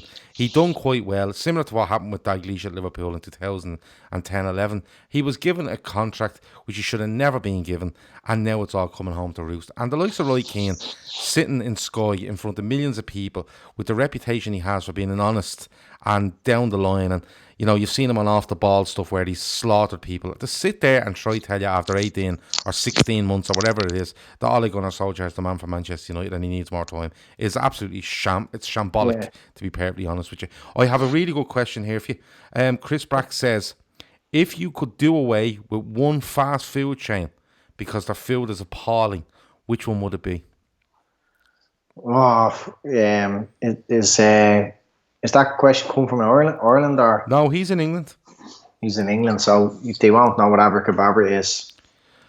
No, they won't know what abracadabra is. But abracadabra is a fast food chain that does kebabs. But it does chicken baguettes and it does burgers and stuff like that. You're not a fan. Do you know what I'm going to? I'm going to like give a generic answer. Chinese restaurants.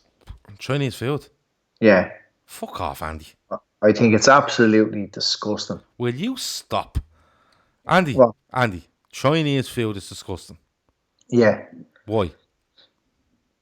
Because it's just, I do know what it's like in England. I've had a Chinese in England loads of times and it's the same. It's shite. They buy shit fucking chicken and they fill it up with water and they buy rotten veg and everything is just as cheap as fucking possible. And then they dress it up in a curry that's full of MSG and salt and shit. Oh no, you can request no MSG in your Chinese takeaway now. Yeah, but there's all sorts in it. Fucking you name it, and it's put on a plate and it's all if you wanted, right? This is what Dylan's having a breakdown. He said that's out of order. Chris Brack says it's outrageous, Andy. He should be banned from the podcast.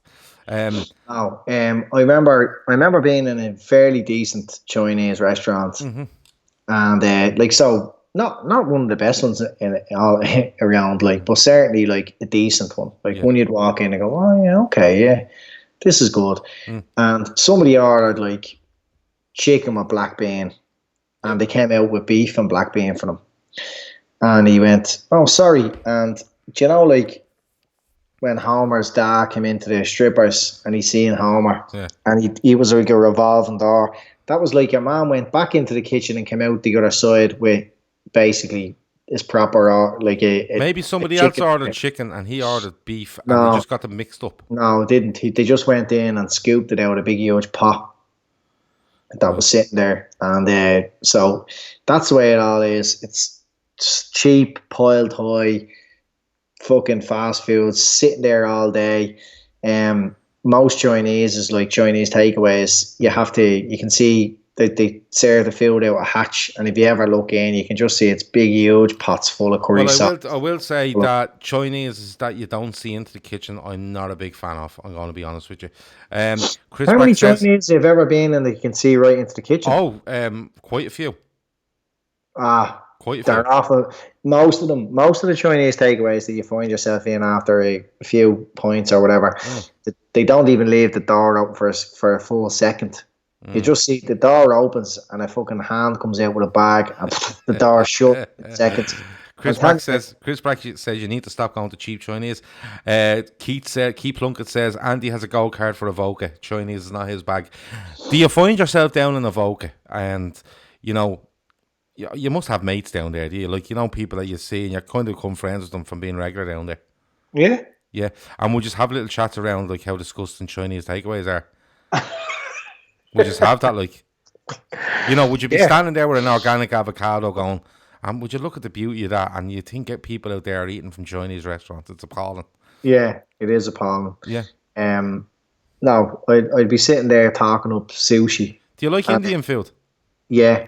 Oh, that's okay, because if Chris said if that's a no, the podcast is finished. Dylan O'Rourke just likes a steak and kidney pie. Indians, the thing about Indians is, like, you can find absolutely shit ones, a bit like the Chinese is, like, it's just, but you can find some fucking real quality Indians, like, I'd say the percentage of nice Indians is about 50-50, and the Chinese, you're talking like 99.9%. I don't think you are, but I think you're making that up. Here, somebody says, agreed, Andy. So this is an actual real life witness. A real life witness. Yeah, agreed, Andy. I worked in a Chinese, right? So he has experience. Yeah. And a chicken came in backpacks, left in a pot of water. Yeah. So you reckon? You reckon they're all doing that? Yeah, and I also spoke to somebody in the Food Safety Authority who went into a Chinese, and they had the chicken fillets in a sink full of water and a block on top of them. Right. What's that supposed to do? Just like absorb loads of water. All right. Yeah. Well, I don't know. I like Chinese food. Dylan O'Rourke would recommend Golden Palace on top of the Viscount, which is the pub in Dublin, or Santry Buffet. Very tasty and reasonably priced. Just a matter of interest, Dylan, you're down that way. There's one called Buffet. To fucking get that. So that's like a tenner all you can eat or something. No, it might not be. It might not be. It could be a place that does. Oh, do you know? I know what I'm gonna ask you now in a second. There's one down there, Dylan, near that area called. I think it's called the Aberdeen, which is a Chinese, and I think it's meant to be lovely. But let me know. The block on top of the chicken is to stop them escaping, says Keith. So it stops the chicken fillets escaping from. So that's it, Andy. So they put in. They basically put in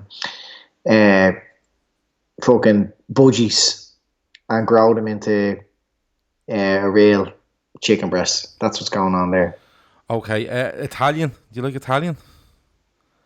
Well, I like Italian when I go to Italy. Yeah. Oh, okay. None of this None of this Luigi's restaurant down the road, like, you're not into that. What we know of Italian food in Ireland is like pizza and pasta. Okay. Do you know where is actually a nice Japanese? I'm looking up Japanese now. Where is a nice Italian? Jamie Oliver's one for somewhere who's the one in Liverpool closed down. Did it? Yeah.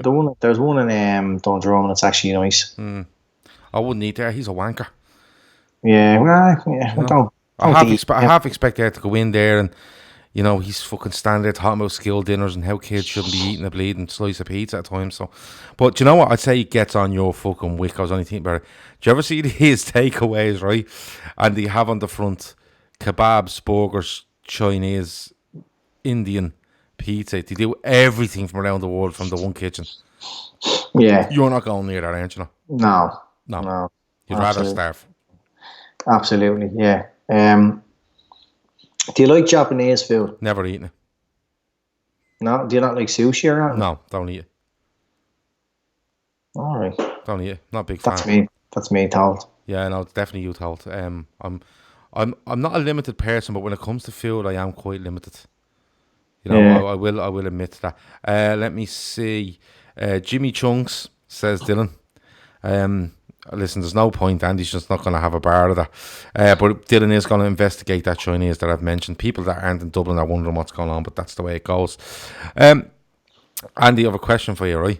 Yeah. And it's about breastfeeding, right? So, yeah. Right. So what's your take on breastfeeding, Andy? Now, not the actual act of breastfeeding, but breastfeeding in public. What do you reckon? You all right with it? All for it, yeah. Yeah? Yeah. Why would anyone have a problem with that? No, I'm just asking because, like, as you know, we had a child a couple of weeks ago.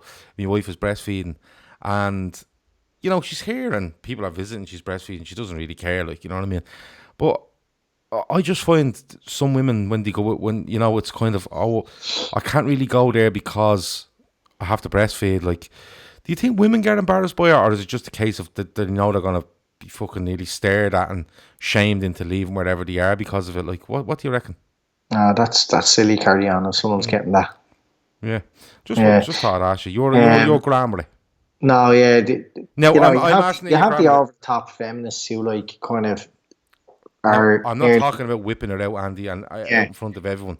You know, the kind of way. I'm talking... Now, and having said that, I don't think a woman should have to put a fucking towel over her head and the child's head while you breastfeed. No. That's ridiculous. No, but you know, just there's women out there who, like, they're, like, looking around for trouble, like, you know what I mean? It's like cyclists with helmets. That's the non-binary lesbians you're thinking of. Yeah, and they're like, right, well, I'm breastfeeding here, and if one of you even looks at me, I'm gonna cause a scene here. Yeah.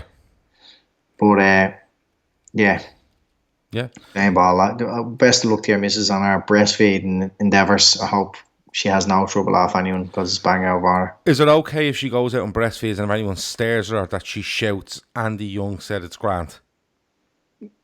Yeah, she should. I'd encourage her to do that. Okay. Now we're going knockernomics, we're calling it now, says Anto. Yeah. That's okay. Did you ever, before we get off, I know we're kind of getting off the topic of food. We're slightly still on topic of food because you're talking about babies drinking.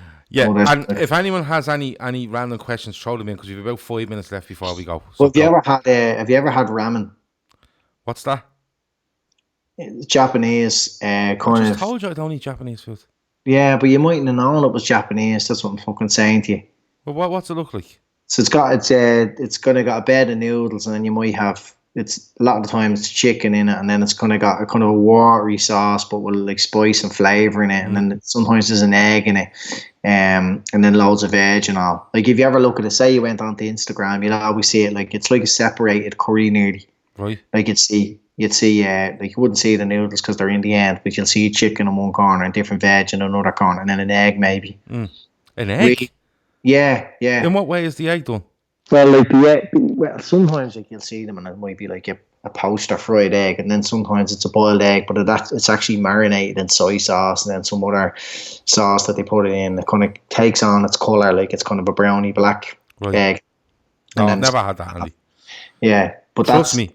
Yeah. If somebody hold on. If somebody showed up with a bowl, right, with dirty coloured water because you can't see the noodles, a fucking egg floating over one side of it and a bit of veg floating over the other side of it, I'm genuinely going to ask what that is, Andy. Yeah. And they're going to say it's ramen. It's Japanese, Yeah. but... Antog123 says that it's ramen broth is unreal. Like, not like, say you have fucking chicken with it, it'll like be chicken stock, but it'll be flavored up to bits. Like, you know, I don't know all the different substances they bang into Japanese food because I can't make Japanese food myself. But yeah, whopper, absolutely fucking whopper, and you can get a nice ramen in a vodka in the sushi bar. Fuck off. Come here, a spice bag, Andy. Are you having one now? You're not into it? Yeah. See, this. So if I was going for Chinese food, I'll stick to chips. Like, you know what I mean? Like something they simply cannot scab on. Right. It's just potatoes and it's rolled about in a bit of spice and this, that, and the other, and the chicken. Obviously, like the little bits of chicken in it and all crispy bits of chicken, but I'd feel safer having that than a curry or a black bean or chicken garlic or chicken lemon or fucking chicken. Jesus, I'm nearly getting sick when I think of the fucking shite and the Chinese. Here you go. Yi Zhao says, Andy's description of ramen sounds like it came from someone who's had the cup noodle equivalent of the authentic version. Yeah, that's fair enough. And if Yi Zhao. Yeah, sounds like a really exotic name. So I'm sure this guy knows his field. Sounds like an Asian name.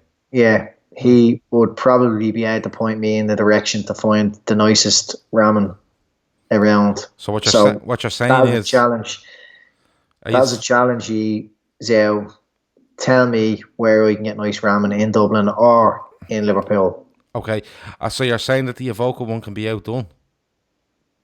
Yeah, I mean the Evoca one is just nice. Right. Like it's lovely. You know, any of your Evoca friends listen, I won't be happy with you when you get down for your big shop now over the weekend. The only big shop there, fucking hell. That's where they're real.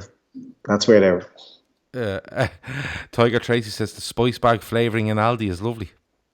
Yeah, and I trust that more. Would you? Retro says Asda. I don't know if that's for ramen or whether it's for the flavouring. I'm not too sure. Well, anyway, better come across the goodies here. You can't just make a comment like that and then not back it up with something substantial. I'll keep an eye. Give Yi Zhao a fucking minute, will you? Sure, you in Manchester is decent. Okay. Right, that's in Manchester. Do they have like a chain or anything like that? I might find one somewhere else. I don't think it's probably not like Greg's. Like, a lot of them do. Come here, and I ask you. Somebody asked there, and might have been Chris, and he asks if you could get rid of one invention, what would it be? Invention. Last question before we go. Anything that's ever been invented. Whatever you want.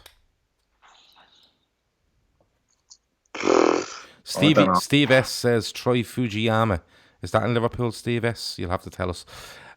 You can get rid of anything, Andy. Anything. The wheel. Get rid of any invention. Obviously not the wheel. Good crack though.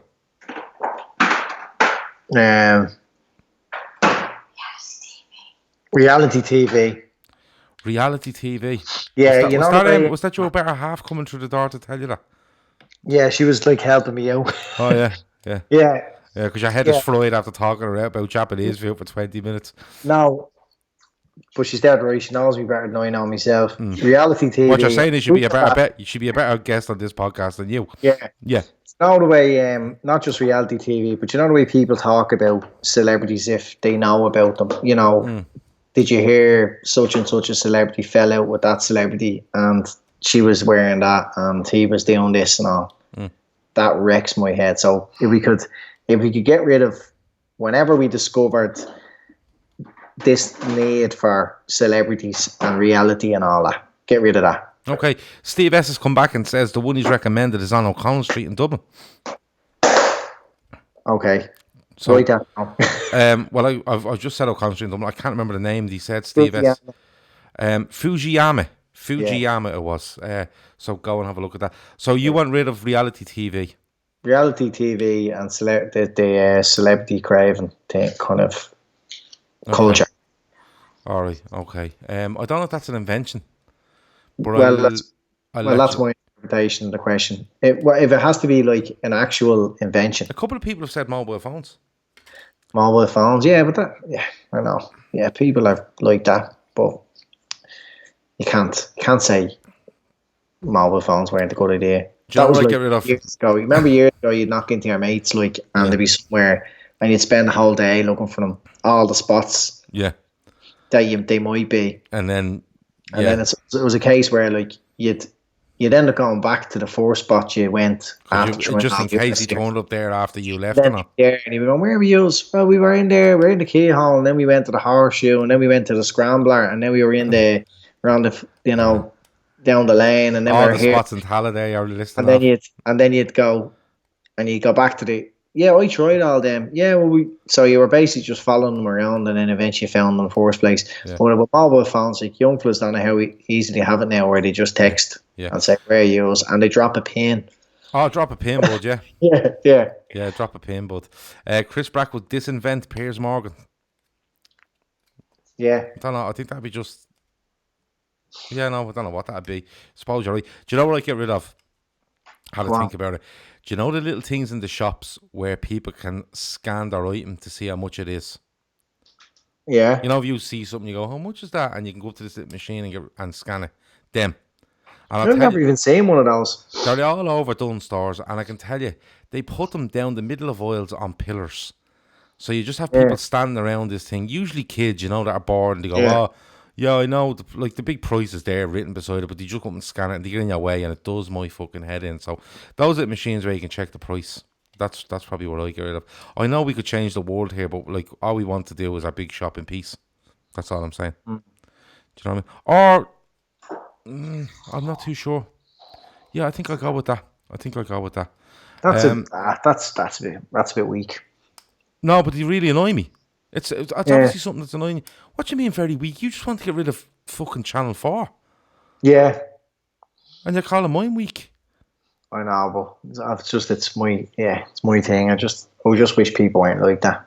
Why do people need to know what celebrities are doing Dylan O'Rourke and then would start acting like them? disinvent the little brushes people use to clean their metal straws. What the fuck is that?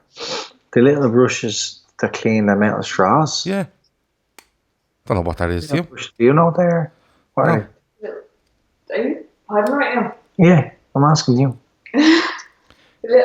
Little brush people use to clean their metal straws. It's like your metal straw to clean it. What's a fucking metal straw? What is a metal straw? Plastic straw. So it's all the environment, so it's reusable straw. No. Bamboo straws. Nobody has metal straws. Would you They do. stop? They do. You don't know what it is either. I know. It's like a bamboo straw. Okay. No. He's gonna need He's to going to have explain. to explain himself. He really is. No, Maverick it's says not metal straws. not a chance on Channel 4. He finds it okay. The Channel 4 app is brilliant. The Channel 4 app is deadly for Yeah. all the box sets. Unbelievable. Get on that. It's really good. Right. Do you know what does wreck me head? Go on. People going around with their water bottles. Why, Andy? Come on. Do you have to be hydrated, Andy? Yeah, but don't go round with it. What do you want them to do? Put it in a place and go back to that What, place. like on the garden wall? What? No. They're out walking. They're out running. Your locker room work or in your drawer or somewhere.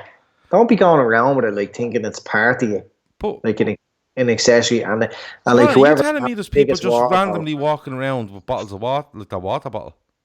Yeah. Are you not talking about people running and jogging and stuff? No, people that are like, Going just to bookies. going around with a water bottle. The way like, and you have all these advanced water bottles now with different shapes and different mechanisms for soaping your water. Yeah. As if like just taking a soap out of a glass isn't fucking good enough anymore. But hold on. Like, like, if I gave you this scenario, do you believe it's happening? Mick comes out of his house to go down the bookies to put a bet on the race of Haydock at 2:30. Yeah. And he brings a water bottle with him Oh yeah, he just sit down like and place his water bottle. in the bookies. Yeah, well, I don't be in the bookies. So, But you're other saying the places, chances are someone's going to bookies and they're bringing the water. in the workplace or in other people's workplaces, you'll see it happening all the time. And if I ever see anyone's water bottle and they turn their back, I'll either stash it or put salt into it. Yeah, but like people, I understand people that are in work, say they're out and they're working in a warehouse and they're out there for hours walking around and stuff, and they've Yeah, a leave water it in your bottle with them. locker. What? Leave it in your pocket? Your locker? Why would you leave it in your locker? You're out there for hours. You just need a drink. No, If you I'm if not. you're hold on, if you're working in a warehouse, say you're driving a forklift, and Yeah. you start at 8 and you don't get Yeah. a break till 10:30, so 2.5 hours. During that time, you might get thirsty. Are you suggesting to me then That's that if I different that's different because it's kind of practical and functional. But right? do you not know the type I'm talking about who goes around with a fucking bottle of water, like But a where big are they, huge Andy? bottle of water? What? Where are they? Everywhere. But where Colleges, the workplace. Oh, so you're talking about a fella that is going to college and gets on a bus with his water bottle.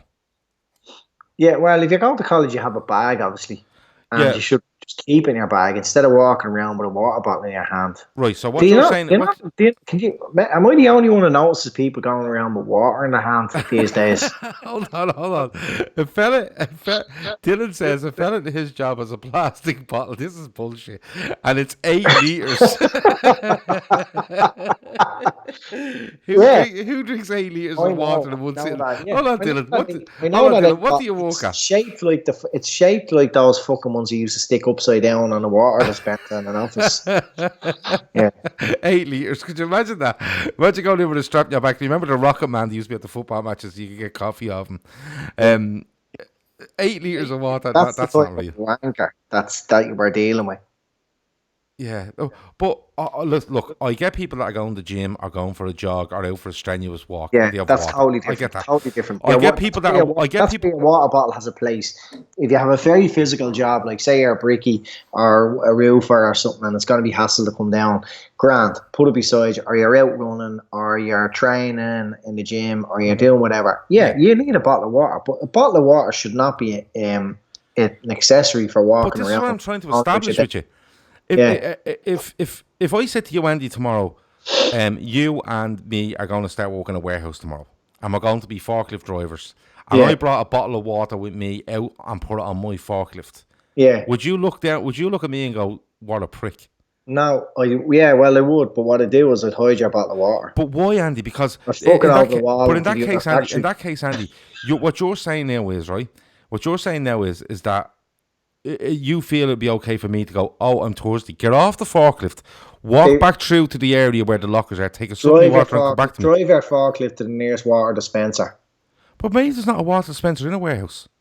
There will be. Not in the warehouse, there wouldn't. No. Your employer has to provide you with refreshments. Not in the water. Not in the warehouse itself. There will be. No. You can't have water dispensers in warehouses, Andy. You can have them in canteens that are within the confines of the warehouse, but you can't have water dispensers in warehouses. Ring a 24-hour warehouse that you know of the moment. You ring one now. Ring DHL now and ask them. I won't be. Ring DHL. They're open 24 hours. And ask, is there a water dispenser out on the warehouse floor? Would you get speaking to someone in the warehouse? I'd say you would, but I can tell you something now. There's no way you have a water dispenser on the warehouse floor. It's a health and safety issue. There will be. I'm telling you. It's a health and safety warehouses issue. are full of dust. Warehouses are full of dust. That's the first thing. Most of the time, the floors in warehouses are painted quite slippy under feet. If you drive a forklift, you'll know about it. You pouring water on that is not a good idea. They'd have a barrier around it. They would be. No. So what are you going to do? Get in behind the fucking barrier and drink it? No, there could be a barrier that you can access from standing position. No, it would just be. not allow your fucking forklift into whatever. You could have a canteen that has a door going out into a warehouse with it in the confines of that canteen, but you can't have it out in the. You can't just have. That'd be like just running a garden hose out to the fucking thing and going, "Oh, here, I'll just take a swig off that." Right. Let me try and describe this a bit better. Right. So, places where you previously wouldn't have found people with bottles of water, right? So you go back to the 80s, you'll find people in the fucking gym with a bottle of water, right? Or in whatever, going for runs and shit like that, they'll have water with them. Yeah. I'm talking about dickheads who've read an article who says, and the article says you now need to drink 8 litres of water a day No, you don't. Otherwise, yeah, but these articles that they've read Well, says that's Dylan's making work. He should bring the 8 litres with him. I'd say he gets on the bus now with that. your bladder won't thank you. Yeah. Well, you don't need 8 litres of water. Like Do you recommend 2? Racehorse. 2 litres is loads. Someone asked you, did I just invent a new accessory, a water bottle that enhances your daily outfit? Yeah. But like 2 litres is loads. But like what I'm saying to you is, Andy, you can't be expecting an employer isn't going to say to you, we don't like if you're employing someone, Andy, you want them out there walking. You'd rather them have a bottle of water out with them while they're walking, rather than them coming back every 15 minutes to take a sup of water from a bottle that's in a locker because you don't like to look at them walking around with a bottle. Yeah. So warehouse thing, I think you're out of order. Now, unless like your warehouse job probably involves a little bit of physical labour, then it's probably most of them do. Yeah. Well, then it's kind of acceptable that they would have a bottle of water. So I think you should take the warehouse comment back. You know. Well, I'll retract the warehouse. You brought up that example. I'm talking about people say they're sitting at their office desk. Yeah. There you go. Oh yeah. Now there's a water dispenser in the office. And a fucking water bottle on their table in front of them. Yeah. And they keep filling it up to the dispenser and bringing it back with them and stuff like that. Yeah, and every time they go over there, they and then someone goes, Jesus, like, you're drinking a lot of water. Oh yeah, I read this article there yesterday, and it says you need to drink 8 litres of water a day, and they spend their fucking whole day either at the water dispenser or drinking water at their desk or in the jacks pissing. Yeah. But you see, they would spend more time pissing in the jacks than the fella like that would come back to get his water from the warehouse. You know what I mean? So it swings and roundabouts. But I know where you're coming from. People just using a bottle of water as an accessory. Yeah.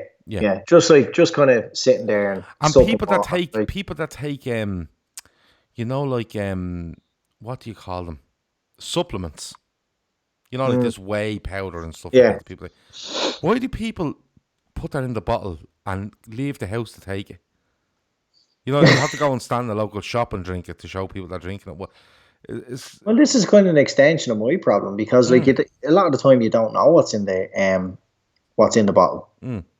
Like, it could be their whey protein, and then like they're sopping away, and someone goes, "Drink of water," and then they go, "No. Oh, what is it? Oh, it's this new whey protein. Fucking Johnny are down the bleeding gym was saying it's Whopper." Oh yeah, it's Whopper. Yeah. Two scoops, man. Fucking 60 grams protein. Yeah, down the fucking hatch. Yeah, fucking look at the size of me. And then they realise that it's just powder and it just flies through you. Yeah, and your body was never designed to digest synthetic fucking. I remember people went through the mad phase of like eating raw eggs. Is that gone now? Is that gone now? Is it? Yeah. Is that gone? Yeah, salmonella. Because I'd love. No, don't get me wrong. If a fella walked into a shop, took out a plastic bag, and just turned it upside down and emptied 3 or 4 like raw eggs out of it into his mouth, I'd find that amusing. You know what I mean? That'd be more amusing than the whey stuff. But or the fella who just gets into the gym, like, and he's going down to the gym to drop a few weights. They can't even lift them; they're dropping them on the floor. That fucking shit. And like they're milling the whey protein out of it, or they're eating 16 chicken breasts a day, like out of a lunchbox in their glove compartment. That glove compartment. Yeah. And like and they're like to be all bits of broccoli. They're prep. Do you ever hear? Yeah, prep. Yeah. Oh, that's me prep for the week. Food prep for the week. There'll be loads of. But like, what's the food prep, right? The trays they have, the plastic containers they have that food prep in for the week. It's the exact same as the plastic containers you get out of the Chinese takeaway when you order like a chicken curry. Oh yeah, there's that cut wrapper. Do you ever notice that? Yeah. Only short coming in a brown paper bag. Yeah, with a menu stuck to the bottom of it. And a bag of salt and vinegar over. Yeah. Yeah. I love fellas that do food prep. I love that.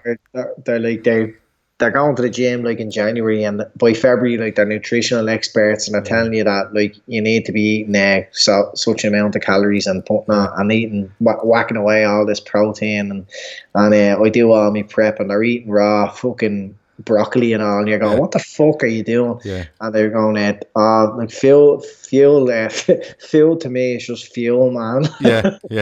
And then by February they're back in the car, going, they're fucking, they're never out of chipper again. It's a bit like you with Dry January, where it's all just pretendy. Yeah. Is there? No. Yeah. I am. I'm still sticking to Dry January. No, you're not, Andy. You're drinking the weekends. I know. Tonight I had a couple of cups of tea and an orange. And what? It's Thursday. Yeah. Saturday and Sunday is my issue, Andy. No. You know what I mean? Dylan O'Rourke says, what about those lads that drink water with lemon and lime and mint and all in it? Yeah. There For was the month of January. someone I used to know, I still know, and he used to do some shit with his water, and there'd be lemon in it overnight and something else in it. Yeah. And you'd be going, you make the mistake of asking, what's that? And oh fuck. Yeah. 20 minutes later, you're fucking nearly asleep, like collapsing, and you're being told, like, oh no, this is the ionized water. What it actually does is it takes out the acidity and fucking does this, and then it does that to your water, and it's actually balances up your pH levels in your body and all. Yeah. And you're just going, shut the fuck up. Yeah, you're going to wait me a dope. Yeah. All right. Do you think that, that they're in caves fucking with lemons and limes and fucking shite water? Yeah, I know. It's madness though, isn't it? Like, I don't know. I don't know. I just leave these people to it. Steve Nichols says, have you heard much from Tony Evans recently? There's no way he's a red. Reckons Liverpool spent a fortune totally forgetting the Coutinho money. Don't really listen to him, Steve, I'm being honest with you. Tony be happier like if the Coutinho money was spent on yachts and handbags for Linda. Yeah, and I don't know. I really don't know. Okay, given away. Let me see. Euro Millions tomorrow, lads. Give me 3 numbers, 1,500 quid if it comes in. I'll split it 3 ways. Give him a number, Andy. 7. I'll give you 19. And pick one yourself, Dylan. And if it comes in, we'll split it 3 ways. No, he wants 3 numbers.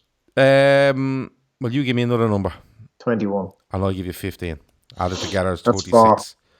I'm going to add them to it together. Fair enough. Yeah. So right. 7, 19 and 36. Yeah. There you go. Let me see. If you don't know the pH of your water, are you even alive? Asked Adam. I know you are. It's just you're not as alive as these other people that feel like that food is fuel. What grub did Grays bring you in London? Yeah, I'd love to know that actually. That's a great question. When the first thing I had was 2 points in Dublin Airport because that's just the way it is. I got over to London. We went down to London. I don't think I had something for a while, and then I went into a place in East London called the Goose Pub, and they were doing like they were burgers. They were lovely though. But there was loads of different. You know the way this kind of make your own burger, so that you can pick if it's a double burger. You can pick what dressing is on it, what sauces are on it, and it was absolutely beautiful. Really, really good. So that's all I had. Look at what Maverick there says. He used to know a fella who blended all his food, and I thought it was just like fruit you blended, and this guy used to be blending his chicken dinner and his fucking potatoes and veg. Oh jeez. Oh no. Do you remember the thing? Was it Aldi or Little Dun, and it was a dinner in a can? Yeah. Do you remember that? That was disgusting, wasn't it? But that's a real English thing. Like, you hear fucking mad things being sold in Tesco and Sainsbury's that you wouldn't see in Tesco here or one of our. I did see it in Aldi here. It was definitely breakfast in a can. That's what it was. I seen that in Aldi here. That would never sell here. There's no one that fucking ridiculous. Like, no, that's disgraceful. It's no, it's anything like that over a can is like even that sausage and beans in a can. I can't stomach. Yeah, come on, like fuck. But blending your food, fuck that. You'd want to be a fucking scumbag, like to walk into Sainsbury's or Tesco and buy a couple of cans of that, and then like, what do you do? Crack them open in the car park and start fucking? No, what happens with them is you bring them home, and you just take them out of the can like you would beans and just heat them up. and Oh, then just eat it. That's the way it is. some people are they've no respect for themselves. Like if on one end of the scale, you fellas going around with like their bottles of water with lemon and all sorts in it, showing off and this, and then telling you what you have to eat, like vegan food and all. Yeah. And then at the other end, you people eating like breakfast in a can. You see, Subway are doing vegan stuff now, and there's like vegan meatballs. Come here. Why do these vegans keep trying to eat food that looks like food that we have, but they're so against it? Yeah, I know. Vegan, like Sausages, if you're rashers. a proper vegan, you'd be calling it like different names. Yeah. It wouldn't be like a vegan chicken curry. No, that's what I'm saying. Chicken. A vegan fucking fillet steak. Oh, Stupid. God. Tiger Tracy says that we're way too long here, Andy. We're an hour and a half here. Come here. Tiger Tracy asks, did you ever see... oh, this is disgusting. Did you ever see the steak and kidney in a can? It's like dog food. What's the... Yi Zhao says, what's the most depressing meal you've ever seen someone eat? Depressing meal? Well, there's a fella in work who doesn't eat spicy food, and like if we were eating a curry, like you wouldn't be. Yeah, I'd be lashing it. Say Thai curry together, green, red, yellow, and chips, rice, and plain chicken's fine for me. And then he'd squirt ketchup all over it. Yeah, I know a fella that used to get chips, curry sauce, and fried rice in a tray and put red sauce and vinegar on it. Oh man. That's depressing, isn't it? Yeah, but do you know, like some places actually charge you money for some disgraceful food, and you think about it. Do you know, like do you know the breakfast you get like on the boat or something? Yeah, I haven't been on a boat in a long time. I'm trying to think of an example of it. Just somewhere where you have no choice but to get that food. Like, oh yeah, anywhere. Some airports. Anywhere where they have you cornered. The airports, when you go through security. You've absolutely you've no choice to go elsewhere. So, and they know people are going to be hungry, and nothing matters about the quality of the food, and you actually end up paying like 20 quid for chicken and chips or something like that. Yeah, that's fucking scandalous. Yeah, airports are terrible for it. Now they're getting better because they see the money that's in it by bringing in better standards and better like foods into airports, especially when you go through security. Like funny, London Luton that I was on Tuesday, when you actually went through the main door, there was loads of stuff around to have. And when you went through security, went upstairs, there was plenty of stuff. But the better choice was before you went through security, which isn't usually the case. But places are getting better. Steve Nichols says, thank you for a great show, by the way. It's very enjoyable and better than 99% of LFC stuff on the net. Thanks a million. Nice one, Steve. And it's all free. It's all free. We don't charge you for anything. We never will charge you for anything. And we definitely wouldn't start up we definitely wouldn't start up a chat room and charge you to be in it. So there you go. If that actually happened, or was that must be that's a promise. We will never ever do that. Unlike others, that must have been happened. That can't be right. Well, I'll leave you to decide that. Nothing worse than airplane food, says Dylan O'Rourke. I have to say, Ryanair are something else, aren't they, Andy? They're unreal. Now I don't know if you go on Ryanair; it's probably below you. No. I actually like Ryanair. But Andy, come on, like some of the stuff they're lashing out. I remember being on Ryanair in the summer, and I said to the girl, "Can I have I think it was a ham and cheese panini." Whatever it was, and it came down at 6 quid or whatever the fuck it was, 7 quid, and it was just poxy. Yeah, you know what I mean. And like you said, like there's no more corner than 30,000 feet in the air in an airplane. You know what I mean? I don't know. I've kind of had a few of those like things in the Ryanair flights, and didn't find near as bad as what you could possibly get. Sure. I've flown to America with Virgin, and that food is unbelievable, brilliant. Yeah. But Dylan O'Rourke said his missus had mac and cheese on a flight to America. It was like Play-Doh. Who was it with? Because I went with Virgin and I loved them. I absolutely loved them. Delta weren't too bad. Virgin wouldn't be serving you mac and cheese. It has to be one of the American airlines. Yeah, mac and cheese. I don't even know what mac and cheese is. I've never had it. Yeah.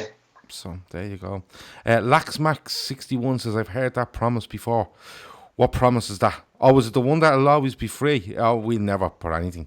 and we never charge it for any You content. can quote us on Yeah, it. you can absolutely quote us on it. We are never, ever charging anyone for the fucking bullshit that me and Andy in particular speak. But no, we are 100% wouldn't do that. We can absolutely promise you that. All we require is you invite us to the odd wedding. The odd wedding, yeah. Yeah. Recommend some decent golf courses. What else? It just if you're drinking Recommend cans and the they're Japanese nice restaurant. Japanese food. Don't mention curries because Andy will have a breakdown. Not Japanese. Stuff like that. If you're in a Vogue and you see Andy, just give him I'm sure there's some sort of a vocal wave. You know, like, do you know when you're in a car and someone lets you out and you kind of give them, you know, you put your finger up to say thanks or your hand up, and certain parts of Dublin, it was mad science. Is there a thing in a vocal where there's a special kind of signal that you know each other? Oh, yeah. Yeah, I'd say so. He said it was British Airways. Yeah, I'm surprised at that. Didn't think they'd be serving mac and cheese. Maybe I suppose they've so obviously they've loads. Half our customers are going to be American, so. So there you go. Dylan says, don't eat on planes, freaks me out. Bought a 3-pack of Kinder Buenos for an 8-hour flight. 1 minute into the flight, please note a woman is allergic to peanuts, so no nut products. Oh, wow. Disaster. Would you not just claim ignorance and went, well, there's no nuts in that?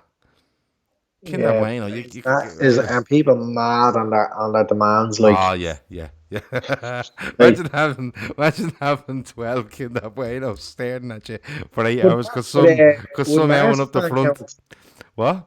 Would marzipan count? I don't know, but like, who's bringing marzipan in the flight? You know them Blackfriars flapjacks. Yeah. Well, there's a lovely one that's like it's made out of like not marzipan. What's the other shit like? That's like Bakewell. Yeah. So obviously has ground almonds in it, all sugared up, and they're like guilty pleasure of mine. I'd have one of them on a flight, and if I couldn't give a shit, like if the whole fucking I couldn't give a shit was like the Pinot allergic to Pinot convention was on, and we were flying to, I'd be fucking milling it out of it. Yeah. I'm still laughing at him with them Kinder Buenos, I have to be honest. Dylan is absolutely great. He's great value on this. Every time we're on, he's great value. Yi Zhao, Steve Nicholas, have you ever met Mark Goldbridge? No. Have you ever met Mark Goldbridge, Andy? No, I'd love to meet him. No, I'd love to meet him too. We have inquired a couple of times about him coming on the show, but I think he's a little bit afraid of us. I'm going to be honest with you. Yi Zhao asks, have you guys seen the video where some middle-aged guy is caught pleasuring himself on a plane? If you saw that happening, would you name and shame or would you just look away? That's a really difficult decision to make, isn't it? You know, what are you going to do? Stand up and start going, "Hey, I'm a wanker," or else like just turn a blind eye? I think I'd just leave him to it. Once I'm not within range of him, I suppose. I'm all right with it. Dylan Rook says if he eats a Kinder Bueno, he's another 7 hours and 58 minutes to deal with a dead woman 3 rows up. Yeah, that's fair enough. Chris Brack says get going. She won't be dead. She'll be just suffering with anaphylactic shock. a very narrow airway for the 7 hours. For 7 hours 58 minutes. Relax, we'll be there in a minute. She should have her EpiPen with her anyway. Yeah. Like, you can't stroll onto a plane with no EpiPen and go, I'm allergic to peanuts. Like, you know what I mean? Fuck off. Yeah.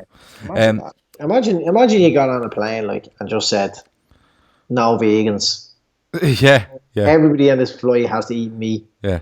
I have to be honest with you. If something ridiculous come up with that, I would counteract with, can we smoke?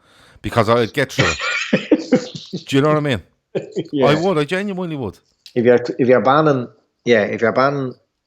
I'm willing to give up smoke.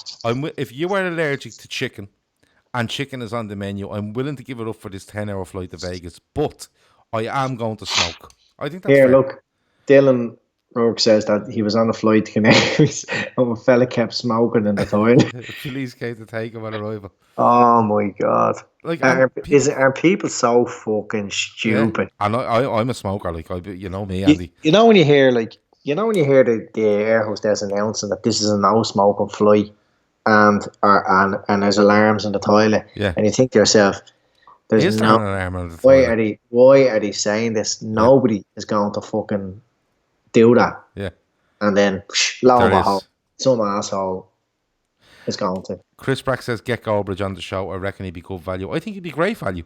Yeah. And to be honest with you, I'd love a serious conversation about probably from the time the Glazers took over at United right through to now in detail with Mark Goldbridge. I'm going to put it out there now. Yeah. But if anyone has any contact with Mark Goldbridge and they want to ask him for us, they want to inquire, absolutely they can. We have tried on a couple of occasions and we haven't been knocked back. We just haven't really got a response because I think he might be a little bit afraid of coming on this show or one of our shows because we're a little bit less PR. Our PC, should I say, than others. Let's be honest about it. Dylan said it was the funniest flight of his life. The one with the smoking, of course. Andy, that's it. We are now an hour and 47 minutes in. Yeah, And that's definitely, yeah. Yeah, and Dylan said your man was stinking of smoke. I'm fully denying it. It's like someone in school getting caught smoking. Yeah, You're yeah. very smoking. Yeah. I wasn't. Yeah, his hair's on fire and he's still telling them Yeah. there's tobacco all over his hands and everything. Yeah. But no, do you know what? I think this is this long, this podcast, so I'm just going to leave. I'm not going to put it out as an audio podcast because it's just, people's head to be wrecked an hour and 47. That's ridiculous. But listen, it was good crack, wasn't it? Ah, yeah, sure. It always is, you know what I mean? And Liverpool won again, so you can't argue with that. I nearly forgot we were playing. Yeah, I know, yeah. Yeah, it's just one of those, because when me and you get on it, it goes mad. But we do it again next week. I'm just going live to my front door here. All right. Yeah. Do you want to do it next week after West Ham? Wednesday night next week. Mm.